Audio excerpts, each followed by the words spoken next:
Alright, I'm working on a new thing. I call it the TSU, Translational Stabilization Unit.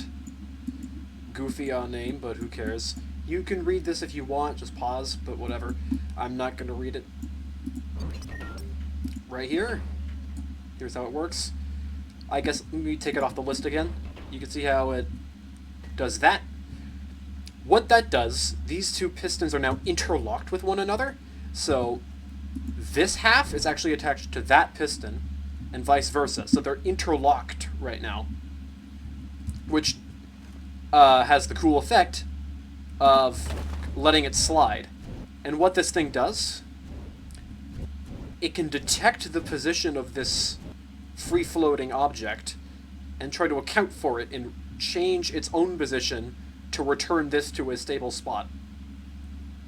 And it does so by looking at these two pipes. One is colored black, one is colored white. That's just to deal with the positive and negative directions. But when the pipe is detected by a sensor, it is a color sensor, so it doesn't detect the player, it converts the position into a binary number, which you're kind of seeing here. It's a signed 4-bit integer, as in, this is the sign bit. These are all the negated bits of this.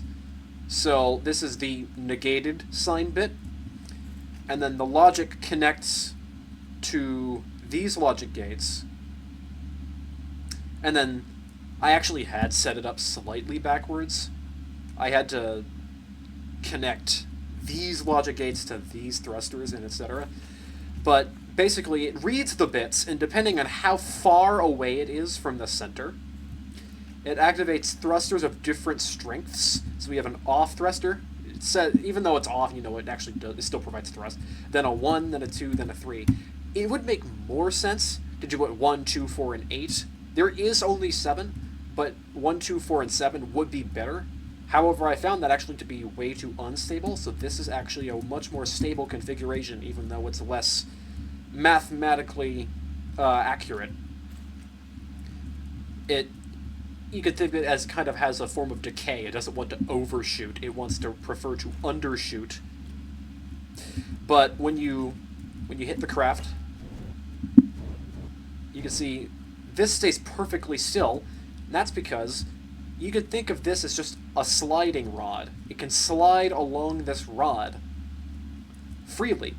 So when the rod moves, it has inertia. It wants to stay in place. Like that. And you notice, if I, stand on here, I can keep hitting this. And as it's moving, you can see if I'm looking at the background, there's no movement.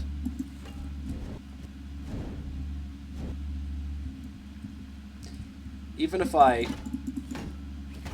that, I can't even really hit it very far. Because it's so heavy, it has a lot of inertia, so it already doesn't want to move very much, even with the low friction blocks. You can see a more exaggerated effect when I hit the block itself. Now you see it's already stabilized. And eventually, it stops. Now this is only on one axis, so there's nothing you can do about that, for example. It'll try to stabilize on that axis as much as it can, but it can't do anything about rotations and movements along this axis just because it can't see that. If you had multiple of these attached to one another, and somehow have them not collide, I guess, so you'd have one higher up and then, I don't know, it could detect along this axis too and try to stabilize that way as well. But then the one last little feature that you might find interesting, let's say you want to just make sure this is actually centered, little button, it holds it in place. And I actually give it spam protection.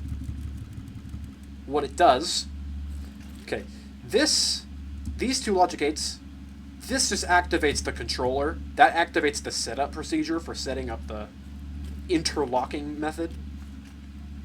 However, this switch goes into this AND gate, which is also controlled by this AND gate. Or, sorry, this NOR gate. We'll get into what that does in a moment.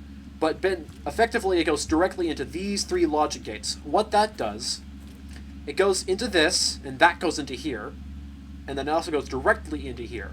So this will activate the XOR gate, and 1 tick later, this will activate and deactivate the XOR gate. So then it creates a 1-tick pulse, but it does that both on the leading edge and on the falling edge. So this goes into an AND gate, and it only activates if the switch is still on by the time that this goes through. Meaning, technically, if you do it too short of a pulse, if you just do an individual tick, it doesn't last for long enough to work. But that actually, you could think of that as an upside if you don't want to accidentally activate it, for example. But these first 4 are just a 1-tick pulse generator. That goes into a self-wired XOR gate.